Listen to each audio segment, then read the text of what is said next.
غوث پاک جامع منصور میں نماز پڑھ رہے تھے کہ دوران نماز میں بھوریے پر آپ کو کوئی آہٹ محسوس ہوئی اور ایسا معلوم ہوا کہ کوئی اندر آیا اور بوریے پر قدم رکھا ہے، مگر نظر کچھ نہیں آتا۔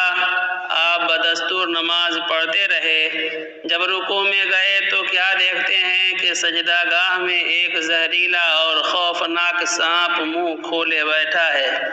حکم شریعت کے مطابق سجدے میں جاتے ہوئے ہاتھ بڑھا کر اسے ہٹا دیا۔ سجدہ کرنے کے بعد جب قعدہ میں آئے تو سانپ آپ کی رانوں پر سے ہو کر گردن پر سوار ہو گیا۔ اب بھی آپ نے پرواہ نہ کی اور نماز میں مشغول رہے، لیکن سلام پھرتے ہی دیکھا تو سانپ غائب۔ آپ کو خیال بھی نہ ہوا کہ کیا واقعہ پیش آیا۔ دوسرے روز آپ اسی مسجد میں گئے تو دیکھا ایک شخص آنکھیں پھاڑتے ہوئے نگاہوں سے آپ کی طرف دیکھ رہا تھا۔ آپ سمجھ گئے کہ اس ویرانے میں اور اس حیت کدائی کے ساتھ سوائے جن کے اور کوئی نہیں ہو سکتا۔ آپ نے یہ خیال کیا ہی تھا کہ اس نے آپ کو مخاطب کر کے کہا کہ کل نماز میں جو سانپ آپ نے دیکھا تھا وہ میں ہی ہوں۔ میں اسی طرح سانپ بن کر کئی بزرگوں اور ولیوں کو ڈرا کر ان کا امتحان کر چکا ہوں، مگر میں نے آپ جیسا ثابت قدم، مستقل مزاج اور بے باک ولی کسی کو نہیں دیکھا۔ واقعی آپ کا ظاہر و باطن یکساں ہے۔ یہ کہہ کر اس نے اسی وقت آپ کے ہاتھ پر توبہ کی اور عہد کیا کہ اب میں خدا کی عبادت میں مشغول رہوں گا، نہ کسی کو ڈراؤں اور نہ ستاؤں گا۔ سامعین کرام، معلوم ہوا کہ غوث اعظم رضی اللہ تعالیٰ عنہ غوث الانس والجن ہیں اور انسانوں کے علاوہ جن بھی آپ کے فیوز و برکات سے مستفید ہوئے۔ سامعین کرام، اسی طرح ایک روز آپ کی مجلس میں علماء و فقراء اور عقیدت مندوں کا ہجوم تھا اور مسئلہ قضاء و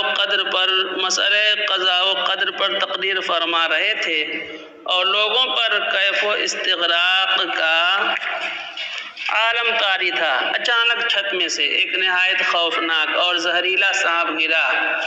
اس کے گرتے ہی بھگدڑ مچ گئی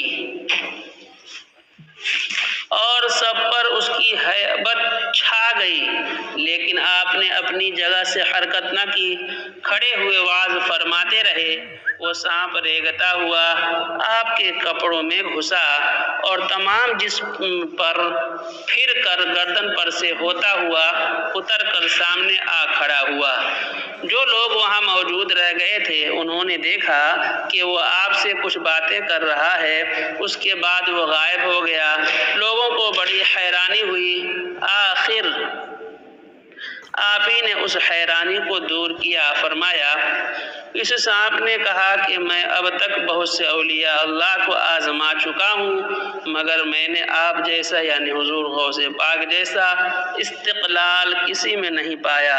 اس کے جواب میں نے اسے کہا کہ میں چونکہ اس وقت مسئلہ قضاء و قدر بیان کر رہا تھا تو موقع دیکھ کر گرا، میں تو اسے ڈرتا کیوں؟ تو بھی تو زمین کا ایک کیڑا ہی ہے۔ قضاء و قدر نے مجھے متحرک کر رکھا ہے۔ تیرے گرنے سے میرے قول و فعل میں تطابق و توازن پیدا ہو گیا، گویا قدرت نے دکھا دیا کہ میرا ظاہر و باطن ایک ہے۔ سامعین کرام، اللہ کے مقبول بندوں کے دل توکل و سکون اور اطمینان کے نور سے منور ہوتے ہیں اور کوئی بھی دنیاوی حادثہ ان کے اطمینان قلب کی دولت چھین نہیں سکتا۔ یہی وہ متاع بے بہا ہے جس کے لیے اقبال نے لکھا ہے کہ نہیں ملتا یہ گوہر بادشاہوں کے خزینوں میں، نہیں ملتا یہ گوہر بادشاہوں کے خزینے میں۔